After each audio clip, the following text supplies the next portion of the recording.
The owners of Montgomery Wards had decided they wanted to come with an inexpensive way to make a coloring book for Christmas that they could pass along to its customers, especially the children, which would entice them to stop and buy things at the store. They decided it'd be the cheapest thing to do is to go in-house and find an employee that would do that. One such employee who went at the chance was a man by the name of David L. May.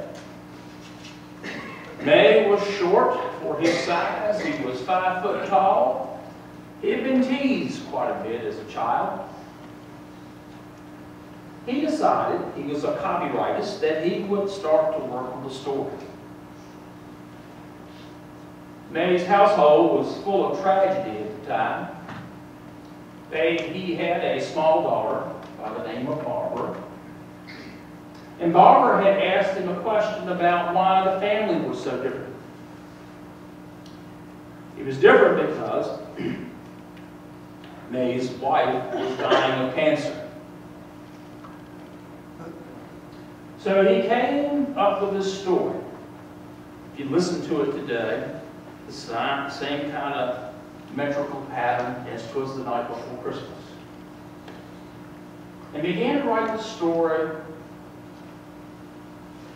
of a small deer who had a physical deformity, a red nose that glowed, a deformity that led him to be ostracized by the rest of the community.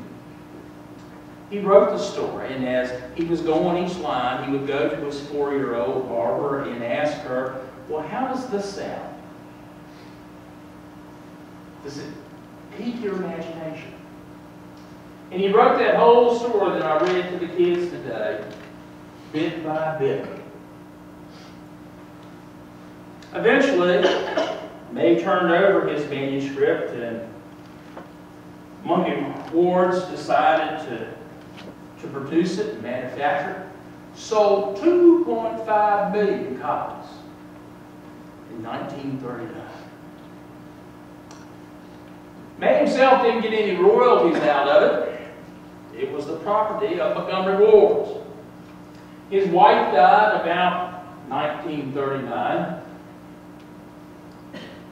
In 1946, he was talking to the executives of Montgomery Wards, and he was hoping that they would give him the ownership of Rudolph back to him. They thought about it, and they figured that with his high medical expenses that he was suffering, still after his wife's death, that all that stuff had piled up, and he had not one child, but 6 to put through college.